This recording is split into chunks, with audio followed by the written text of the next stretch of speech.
What's up, everyone? This is BigPowner, and this is going to be your complete early game guide to get your character to a place where it can clear all content very easily.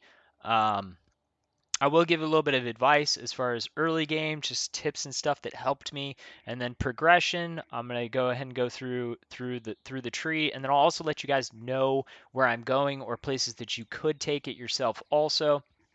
Really, my only early game tips is, what I chose to do is I chose to go with rolling magma. The reason why I chose that is because it's nice. It kind of chains. You can kind of get a little skill on it, so it double hits stuff. It was really smooth through the early acts. We only have to get to act 3, and then we're able to get EA and the Ballista Totem. And the reason why I also went with a fire skill was because I could tweak how I was doing my tree so that the stuff I was filling in was helping me with rolling magma, while also not making it so that then I had to respec for my EA ballistas to be the best choices. I also then was able to um, use support gems with the rolling magma that were also going to be used with the EA, so that then when I swapped in the EA, it was, the supports were already leveled up. So that's the only advice there. The other thing is just basically about your ascendancy choice. Absolutely 100%. The first ascendancy that you have to get is Shaper of Flames. As soon as you can do it, you should do it. The reason why is because when you make the swap to EA, which it's about the same time you can get EA, um, the only thing that really keeps you from progressing really fast with EA through the axe is not being able to have a constant source of ignite. The nice thing also about having Shaper of Flames right away is you're not going to have to put any points into getting ignite in your tree that later on you're not going to want, because you don't want to be putting points into getting ignite when you all of your hits always ignite, all damage ignites, so you have no trouble getting ignites. So you don't want to do you don't want to do any other ascendancy first. After that, your ascendancies, we'll go ahead and go through all the ascendancies. You're going to go Master of Discord, then you're going to go Heart of Destruction. These are going to be the three strongest base ones. Your last one, I went with Shaper of Storms. This is what I'm probably going to recommend. We're kind of going with a pretty tanky build, and just based on my experience so far, it's still early league, but I've had no problems with the bosses. First time try on bosses that no one knows. I've never seen the fights. Easy kill. This boss I died one time, to the big AoE, because it didn't even hit me the first time, so I thought I had to stand in the circle, and then it wound up hitting me and I died. But that was my only death there. Just super tanky, very forgiving build, with tons of damage, so the fight was really short. And then this one, I had more deaths. I had 3 deaths. Probably just, redoing the fight, I probably wouldn't die at all, or maybe once. I definitely think this fight's probably harder, but super super easy. And I was super, like, the gear that I have now is like miles ahead of the gear that I had when I did the fight the first time. I was also a lower level, like, super easy build to kill the bosses. Serious on fights. Serious and Maven are gonna be jokes. I wanted to do the new bosses first. Now I'm farming. Now I'm farming the Maven. I'm natural farming the Maven. About to get my Alice complete. I've got like 17 more to do. Most of them are unique maps. Super easy progression. Pretty all content is super easy. I've only failed one map since I've been playing. Since I've been playing this league, and I I created um, a boss with the league mechanic that just was absolutely insane. So that's why I wound up failing the one map that I failed, is because I just made an absolutely insane boss, and I wouldn't give up on trying to kill it because it was on its fourth stage and the loot was really crazy coming out of it. Um, so yeah, and I've been volleying, high tier red maps, and everything's been smooth and good. So The only other choice instead of going with the damage, which the reason why this damage is really nice is because it makes it so that all of our damage shocks, which is nice because they're always going to be shocked, and we get a minimum of 15%. Plus, if the lightning damage is the highest, then we get more effective lightning ailments, which is cool because if we stack a bunch of lightning number to number lightning damage for our initial hit, then we're going to get increased lightning damage effect. So that's really nice. Obviously it's just a flat 15% increase to damage, and that's super nice. The only other choice is if you really want to be tankier, you could go Bastion of Elements. That's gonna wind up making you really tanky. So you could do that. The cannot take reflected damage doesn't really matter because our hit damage is the only thing that gets reflected. The explosion doesn't, and it doesn't like our hit damage is so little that it doesn't even really affect the ballistas. Like it's not noticeable. You can run elemental reflect and it's no big deal. It doesn't get reflected to you. It gets reflected to your totems, and I haven't seen a single totem die from reflected damage. So you don't even have to worry about reflected damage at all on this build, which is super cool. So I would recommend doing these four: Shaper of Flames first, Mastermind of Discord, Heart of Destruction, and then Shaper of the Storm. If you really want to be super tanky, you can go Bastion of the Element at the sacrifice of 15% top end damage. So those are my recommendations. Like I had said, starting out, what I would do if you're going with my advice, which is starting with a fire skill, I chose rolling magma just because it has good clearing potential and good single target potential. Is I went for the fire nodes first. You got to remember we're only going to be doing this till 15. I went ahead and came down here. Didn't get any of the totem nodes until I was playing totems. I did pick up the life, and then I was right here by ancestral bond, and then these four nodes here. I just added the clusters, so let's just ignore the clusters. I will talk about what to go into for those, but yeah. So these are definitely gonna be really good. We just get a ton of multiplier here, and then this 10%, 15% skill effect duration, and the duration of ailments is really nice. And then we've got elemental overload. That's nice. 30% more damage. And then we come down this way. This helps us just pick up some life running through. We've got some totem nodes here. The only mastery that I use is that they taunt. Taunt's nice. It's kind of just like I run through the maps, kind of just like spamming down totems.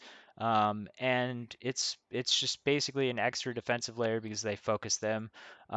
Mage Bane, this is good for getting up our spell suppression. These I would definitely recommend.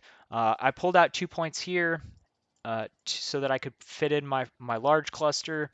I also pulled out 2 defensive points down here so I could fit in that cluster, and I also took out 3 points here so I could fit in that cluster. And I'm not sure, but that's where those points would go if you weren't already using that large cluster. So it'd be 2 here, two here, 3 here. One thing that they changed from my early game videos, you can no longer pick up the easy phasing right here. If you do want to pick up phasing from your tree, you can get it right here. Not bad nodes, but I think there's just better stuff that you can wind up picking up. So that's the reason why I haven't gone for that. If you want to pick up some extra life to be tankier, the best place to put in an extra point would be right here. We get another 6% there. There's 2 other life points. Like if you're just trying to stack a ton of life, you could get these 2 here, which would be an average of 6 points if you go in for 2. And then you get that regeneration, avoid being stunned. That wouldn't be bad.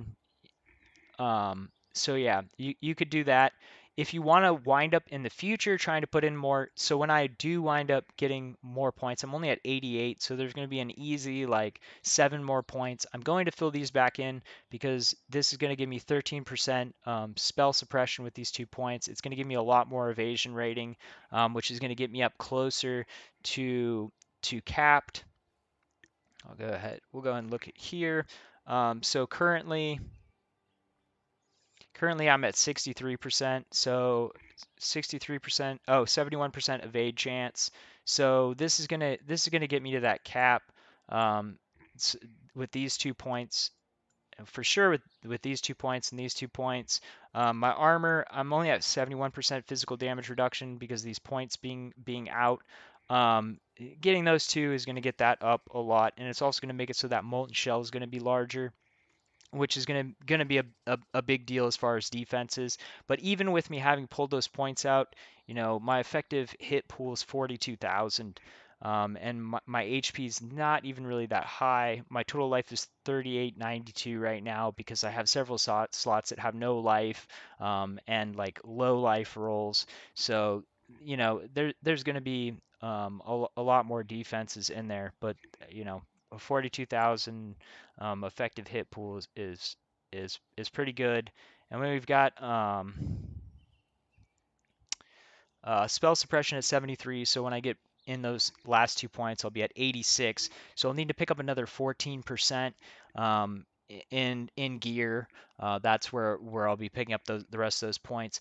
But what I was saying on the tree, if I do want to put in like another medium cluster, you could wind up taking out these. I'm going to give you a few options that you could do. You could wind up taking out 4 points here. If you take out 5 points here, if you take out these 5 points here, obviously that's over a medium cluster. You could wind up doing this is a fairly cheap anointment you could do. You don't want to completely lose it because you get that movement speed per totem and you get +1 totem, but the other things here are just not that amazing. We got totem placement speed and attack speed. I mean, I guess they're pretty good, but the main thing that you want here is that. So if you have other stuff you need to get or want to get, you could wind up doing that. It's not the cheapest anointment, but it's still pretty cheap as far as like good anointments. 2 silvers and an indigo. The other ways that I would go for anointments would either be Whispers of Doom for an extra curse, but you're going to have probably like a curse on hit, and then you're also manual casting, or you're going to need 2 curses on hit to get your both curses off, or something like that. That's probably not going to be the earliest thing that you're going to wind up doing just because, the influence stuff is harder to get. So that stuff, finding good versions of those items is not going to be as easy. So that's one thing to consider. We also have right here, this is going to be our best.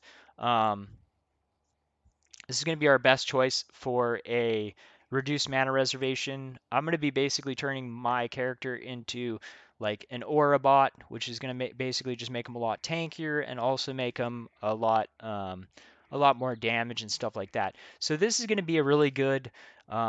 This would be a really good choice as an anointment that you could do. This is more expensive. 2 goldens, 1 opalescent. It's a little bit cheaper than Whispers of Doom because Whispers of Doom is 3 goldens. But I wouldn't put this on just any amulet unless it's going to be an amulet that I'm going to keep. But 16% increased mana reservation efficiency and 6% increased effective non-curse auras from your skills. That's going to be really strong.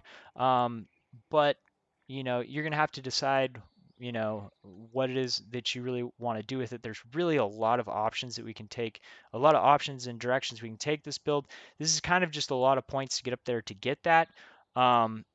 So because it would take us 3, 4, 5, 6, 7, 8, 9 points to get up here to get this. We would be going through some HP, and we would be picking up projectile damage. That'd be initial hit. Um, and you'd get a little bit more increase area of effect, not a big deal. 8% more reservation efficiency, and I mean honestly, I think that's a good option as far because of how many points it would take and how close we are to other things that are good options. I kind of feel like that would be a really good anointment option. That might wind up being my anointment. Um, so yeah, that's one option there. The extra curse is obviously just really strong because an additional curse is going to be a pretty hefty damage boost. So let's talk about gear. So early on, my suggestion, if you're playing on console or something like that, you haven't made it yet. What I did is I just bought a corrupted 6 link chest, and that's just what I ran with. There's a lot of different usable support gems. What I'm running now is I'm running the explosive arrow and the ballista, obviously. Then elemental damage with attack skills, combustion, deadly ailments, and ignite proliferation. Burning damage is also really good. You can add number to number damage with like a lightning damage support. There's what's another green one? Oh, early on, um, lesser multiple projectiles is good until you're able to get a it just makes it run smoother as far as mapping. I ran LMP and Ignite Proliferation and Explosive Ballista. Um, the Rain of Splinters is really going to help you because it basically just makes it so that they shoot 3 arrows, which is going to help just basically with your map clearing. I don't think you really need more than 3 arrows. I think that that pretty much takes care of it. You could also do a dying sun instead, which is not going to be as consistent. I mean, if you wanted to, you could use dying sun and the the rain of splinters, or you could get a +1 arrow on your quiver and a +1 on your bow, and then you wouldn't need this because it does have the downside of reducing totem damage. It's percent damage, so it's like just removes it off of the percent damage that you're adding. It's basically like going backwards. Mine's terrible. I got it early and I tried to divine it and it wound up re-rolling to the worst possible roll. So I should probably replace that now that I'm looking at that. Um, but yeah, so there's that. Um, I went ahead and went for the Hyra's Ire after that. After I got a 6 link bow, my suggestion for getting a 6 link bow is you could buy one, obviously that's 6 linked. If you're looking at a bow, big number to number damage is gonna help a ton, like especially with where the bows have had their number to number damage buffed. It's a huge advantage for this build. It's a really big deal. You want lightning and cold damage. You don't want any added fire damage, so otherwise it's going to mess up our elemental equilibrium. So you need to remember that you can't have any added number fire damage on any of your gear. Um, so the thing that I did is I got the cards for the Imperial Legacy, which it takes 22 of them, so you got to keep that in mind. But I bought those up and was able to get a 6 link for at the time I think like 44 chaos, and then that gave me a blank 6 link bow. And then since I spec'd into my tree for the essences, I had a bunch of essences, and then I was able to just spam essences till I got a good roll. The main thing you just need number to number damage, attack speed. You can't have fire number to number. The plus gem level, socketed gems or plus bow gems. But the really big deal early is just gets a big number damage roll on and have attack speed. You can see mine. This is what I'm using now.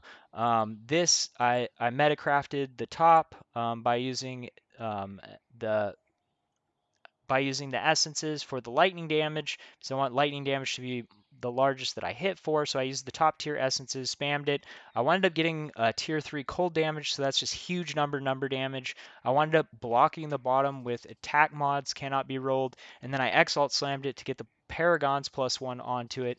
Um, I did that because I plan on winding up putting in an empower, but the empower swap isn't worthwhile for me to do until my empower is leveled up. So I will wind up doing that. That may not be the direction most people want to go. The reason why most people probably don't want to go that way is because in order for it to really be worthwhile, you're going to want to have a +1 implicit on a synth bow.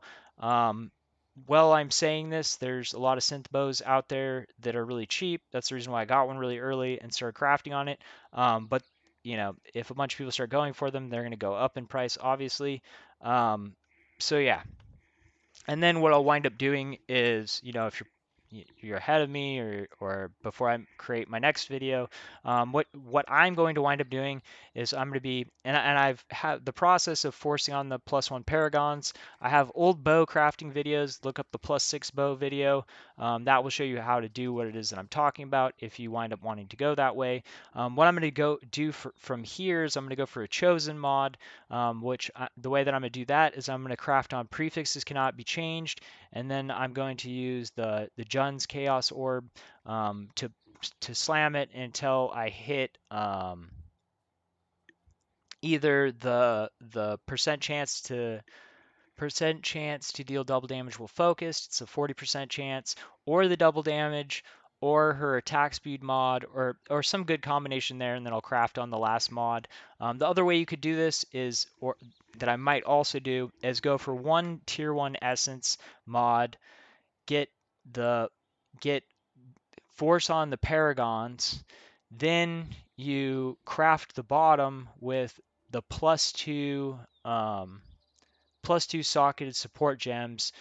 You have to unlock that from Mastermind, and then it's 2 EX to place on, and it makes it a lot more expensive to craft the bottom because you have to take and do a multi-mod and craft on your placeholder on the top, and then you have to slam it, and it removes your your multi-mod, and your prefixes cannot be changed. So it's like 5 EX every try. So that's pretty expensive. Um, so that's definitely a more expensive way to craft. And I think the double number to number, if you can get two really high number to numbers, I think they're going to be really close. But because the socketed support gems also is going to give 2 to your top end if you're using the power. The only way you'd want to do that is if you're using them power. That's like the really expensive way to go. It is better, but it's a lot more expensive, and you don't really need it. I would say probably just going for big number to number, force the socketed gems, and then just have attack speed, and hopefully go for something else good on the bottom is probably going to be what most people want to do, unless you're one of the people that wants to invest a ton more just to get that slight damage advantage. Then that's something you can probably just ignore. Um, Moving on from there, and I want to just mention on all the new influence stuff, this stuff really doesn't take very much investment. And as you can see, some of the gear that I have this stuff on, it's not really that great. It's just basically the lesser stuff drops. You can spam it on there till you get something that is useful. I'll do a video on that also, but I just want to touch on that. Once I had my 6-link bow, I decided to go ahead and buy a Hyries Ire. The number to number damage early is a pretty big deal, and Hyries Ire is not very expensive on the market. I think at the time I got this one for like 40 something C, which may have even gone down more.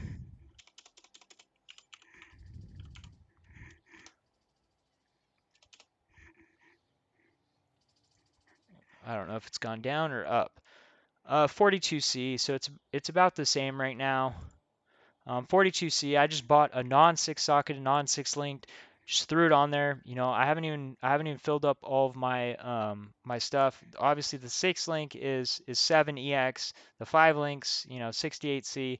So you don't need 2 6 links right away. The only time you're going to need 2 6 links, and what I have planned for this build, is once you have your enlightened. That's the only reason that you're going to need that second 6 link. And the reason for that second 6 link is going to be so that 5 of your auras, you can get a 12% reduction to um, to their reservation. So there's that. So basically you go for that guaranteed 6 link, or if you go for the synth bow, then you're going to have to socket and link it. Obviously, if it's already 6 linked, it's going to be a lot more expensive. So what I did for my first one is I go for that guaranteed 6 link that's not going to be that expensive with the cards. So the cards right now are only 1C. So that means if you collect up these cards, it's 22C for a 6 link right now inside of the main league. Obviously, if you're not in this league, they're going to be more expensive. Even if you buy some in bulk, maybe 2C a piece, kind of like what I did, and it winded up being 44C. The other one is you can go for, what is it? The short bow. Short bow. Trying to remember its name. It only takes 6 cards. Um,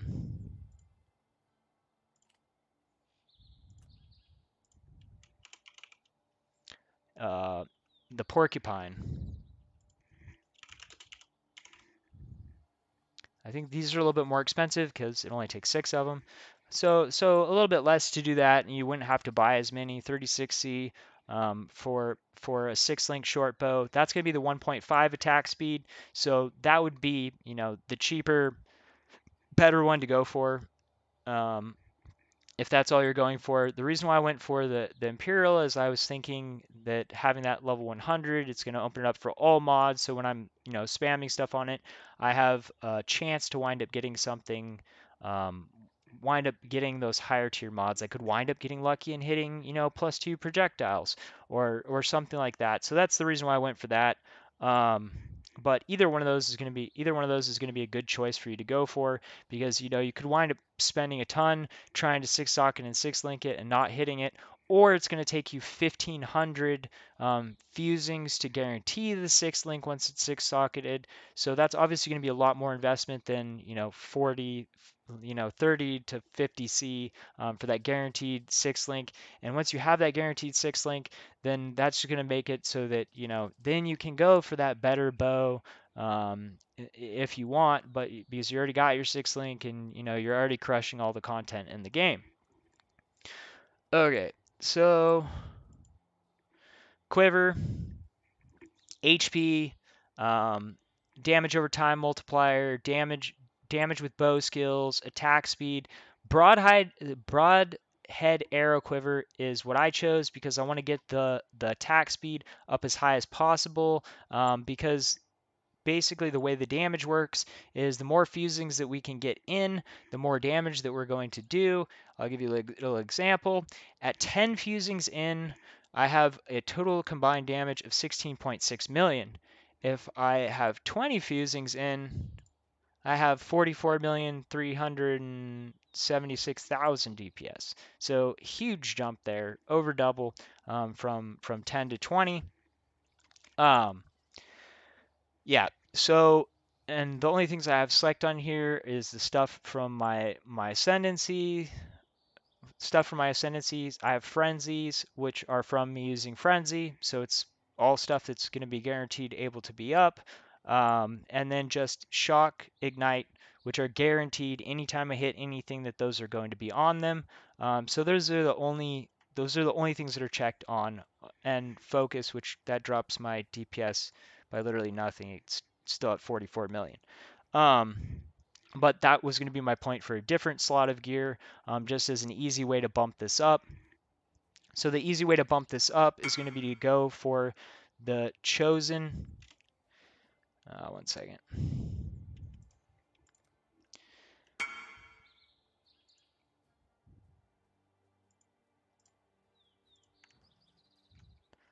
No.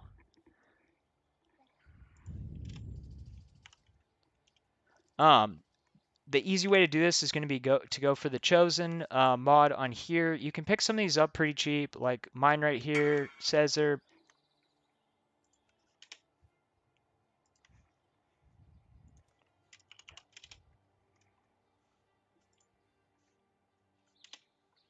um the Chosen right here is going to be this attack speed well focused. The attack speed well focused is going to give you 45 to 50% attack speed while it's up. These particular ones I have right here, it says they're worth 26 to 39C. The stats aren't that great as far as all of the rolls on them, but what's really nice is that huge attack speed. There's nothing that can get us this type of attack speed anywhere else. So that's really nice. If you haven't used focus before, it gets added by you having that. It becomes an available skill that you can then select. It lasts for 4 seconds is the base duration, and then it has an 8-second cooldown. Um, that's the way that we're going to wind up boosting up our damage for bosses to get more fusings in, and just to like burst stuff when we get into like crazy spots. It works really really well just because of the way the league mechanics set up. You choose what you're going to use and then you pop it. You set up all your ballistas, basically you pop it, so then you would just hit your focus right then it's going to be up basically for any time you're doing um, you know, uh, a strong box or one of the league mechanics, or when you start a boss fight. It's always basically going to be ready because it's only an 8-second cooldown, which isn't bad. You're not going to need it for just general mob clearing. You're going to have plenty of damage to do all that stuff, but it's going to be a great thing for bursting down enemies and mechanics that you're going through. So that would be my suggestion there. Um, Helm. I want to say on my helm, if I just wound up getting lucky and got the helm enchantment on my Uber. If I was picking one, I think that the area effect is good, but I'd probably have gone for damage just because I normally like to hit up damage. But I think any of them would be useful if you wind up with one. Um, the I like the so I actually have a grand on this helm, which I might wind up keeping this helm just because I already have a helm enchantment, and I wind up hitting what I think probably is going to be my best, one of the best ones for the Searing Exarch, which is this increased flammability curse effect, which is just crazy. It only works with unique enemies, so it's not going to help you a lot of the time, but just because if you're manual casting flammability, it winds up just being a huge increase, like 40%, 39%. So it's going to be like an extra 16 17, 18% reduction to their fire resistance. That's pretty crazy. Um, so, so yeah, I really like that. But basically, all of these, I just the stuff I picked up, I spammed onto them. The grands and the higher ones are going to only affect unique enemies. They're only going to work when you're around unique enemies. So those smaller ones, the second tier is going to be the ones that you're going to want to spam if you just want stuff that's going to work all of the time. Just a little info there. So, like I said, Hire's Ire. Another item that's kind of in that category is the taming. I picked this up just today because I was running around with really crappy rings.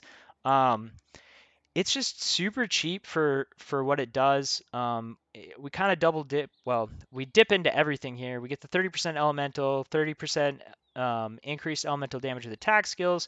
We can get up to 40% all resistance, which 120% resistances. We have the 10% chance to free shock ignite. And then we also get the 20% increased damage with hit and ailments per free shock and ignite on enemy, which they're always going to have free shock and ignite. So, you know, I mean, they're always going to have shock and ignite on them because our ascendancy guarantees it. So that's another 40%, which means we have a guaranteed 100% um, elemental damage to our skills and 40% ailment damage. So that's really dope. If you just want more damage out of this, you could use the increased elemental catalyst, which would give it another 20% on top of that. So you'd be at 120% increase all of the time. Or if you it's with hits and ailments, so it actually, like I said, double dips because it is going to give 40% to um, to the hits, and then it's going to give another 40% to the ailments. So technically, it would be 168%, which is absolutely crazy for damage, and 40% all res. And right now, I think they're only like it was like pretty crazy how cheap it was.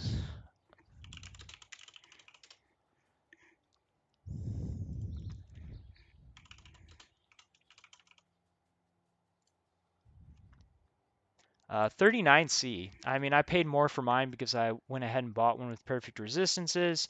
Um, I think I spent like 45 or 50, not much more. Um, so yeah, super good choice in slot. The other super good choice in slot would be the Diadem. The Diadem Dawn now is down to 6C, 7C. So if you don't have a decent belt, that's another option that's like a guaranteed go-to that you can pick up just to like fill in slots like cheap. Basically like 40, 50C for your chest, um, 40, 50C for a ring, 7C for a belt. Right now, these are just like in the league right now. These are just really strong options for the price. There's no way you're going to get a rare that's going to do as much as these at these prices. They're just really good for now, and they could be things you just keep on. I mean, I'm probably going to min max this build, so my chest won't stay the same. There's a chance that the taming might come off, but I'd have to pretty min max it to take that off. The only reason why I don't, the only downside to it is that it doesn't have HP on it.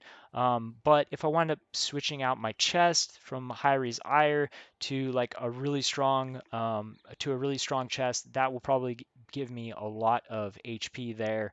So that will probably make up for it. So that might be what I wind up doing. We will see. Um, the other unique is one of the new uniques, and I've got some mentions on this. The Ashes of the Star is super dope. They've made it so that we can no longer really make +2 amulets because it would just be insanely hard. I don't even honestly, I haven't even looked into it if it's possible, but they moved them to the general move pool for the +1s. This gives a +1 to all skill gems. Since we're going to be running a lot of auras, it's going to help our auras. They're all going to get a +1. Our main skill is going to get a +1. That's going to give us damage. The 30% to all quality to all skill gems is also going to be a huge buff. The biggest buff that it would be on paper is with the divergent explosive arrow. As you can see here at the bottom of the divergent explosive arrow, it says it gets a maximum of 30 explosive arrows stuck in an enemy. As the demonstration that I showed you going from 10 to 20, imagine what that 20 to 30 would be like. Obviously, you'd have to have enough attack speed, enough totems, and enough attack speed to actually reach that. But the reason why I'm not using it is because there's some kind of weird function that's going on between the Ashes of the Stars and the Divergent Explosive Arrow that's making it like noticeably just completely ruining its damage. I don't know what's going on with it, but like me just having kind of a very mediocre um, yellow amulet, I bought that being super excited because I bought a near perfect one, which is obviously a lot more expensive. And I put it on and I literally couldn't kill stuff anymore.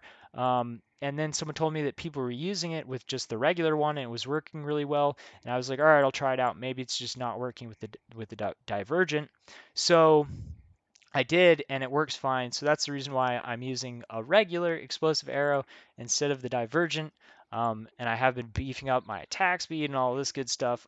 But yeah, so hint tip there, probably don't want to go for a Divergent right at this moment if you're going to be playing the Ashes of the Stars, because the Divergent um, explosive arrow are really expensive. Hypothetically, on paper, it should be absolutely amazing, but if you're going to be using the Ashes of the Stars currently right now, hopefully they'll fix it soon, it's not functioning right. And it's like super noticeable. I showed it on stream earlier today, and like you can see, like small mobs that normally insta kill are like taking as long as like before I put it on, it would take to kill a rare. So yeah, obviously not working right. So that's pretty much everything. I mean, boots, just, resistances, movement speed, HP. What I did with my belt, I just wound up getting, some good rolls on a Steigen Vice, and then I had a nice Murderous Eye Jewel, increased lightning effect, perfect 40 life, and then also some evasion, so I couldn't pass that up. The Diadem also at the time when I made my belt was like 40 or 50C or maybe more. It's got come down a crazy amount. So this was my best option, was to craft a belt. And I'm happy with it now because I've got, tier one armor, tier 3 life, another 40 life, so 119 life, almost 500 armor, strength, and triple resistances. So I'm pretty happy with that. Um, But yeah, that's pretty much it right now. The As far as this is gonna help you out a ton because we don't really have regen or anything like that. So quality of life, I'm gonna give you a few things you're gonna want to do. Soul the Brine King, do Peruna the Challenger to make it so that you're immune to frozen, cannot be frozen. Captain Tanner to give 50% reduced effective chill. So now you don't really have to worry about being frozen. Well, you completely don't have to worry about being frozen, and chill is going to have a reduced effect on you. I will go ahead and get that 30% increased stun and block recovery because I can still get stunned. I'm not stun immune. And you cannot be stunned if you've been stunned or blocked a stunning hit in the past 2 seconds. So that means you can't get chain stunned. So that's cool. That's going to help us out a lot there. That's also going to make it so that then we can have you absolutely need immunity to bleed, corrupting blood. I've been getting a lot of ignites, so I wound up hooking up an ignite on my flasks because I was dying a lot to ignites. So I wound up getting an ignite. Um, as far as flasks, I'm going a lot of defensive flasks. The enduring mana flask is going to help you out a ton. You absolutely need to get an enduring mana flask because if you're going to be running on low mana, um, you just have to get an enduring mana flask. But the thing that I was going to say about these is you want to go Soul of Rizlatha and you need to get Capture the Forgotten Soldier. It gives 60% increased life recovery from flasks when used on low life. This completely helps with our life issues because it gives us a 60% increase to an internal flask, winds up taking our recovery up to like 4,000, and with an increased recovery rate on the eternal life flask, it makes us heal like that. Like it's super, super fast. And once I got that, I mean, that was one of the things that I was like struggling with as far as just like basically the health flask wasn't able to recover my HP pool fast enough. Like it would just take forever. So that made it so that my life flask is really big now and it recovers super fast. So I'm definitely going to give like a big thumbs up to that combo. Also, if you don't have the Cannot Be Frozen here, you're going to need to pick up Cannot Be Frozen or Removes, Freeze, and Chill on one of your other flasks. That's going to be super important. I wound up switching it to increased attack speed because we want more attack speed. So that's what I wound up doing there. More attack speed here. And then just I have armor there, boosting up the armor. As far as skill gems, I'm actually running kind of like a weird setup right now. So I do have the Molten Shell. The reason why I also have Immortal Call on autocast, I have it on autocast with a pretty high hit marker. And the reason why is because sometimes I get hit with these really big hits and, I don't have my Molten Shell up. So the Immortal Call with the cast on damage taken is kind of like a backup, just so that if it happens, then I'm going to have that extra reduction so that I hopefully don't die. I do have the Molten Shell hooked up with an increased duration, so I get this just absolutely massive length, this absolutely massive length, uh, yeah, 20.79 second Vol Molten Shell. And it's just absolutely massive, and getting just an insane shield number.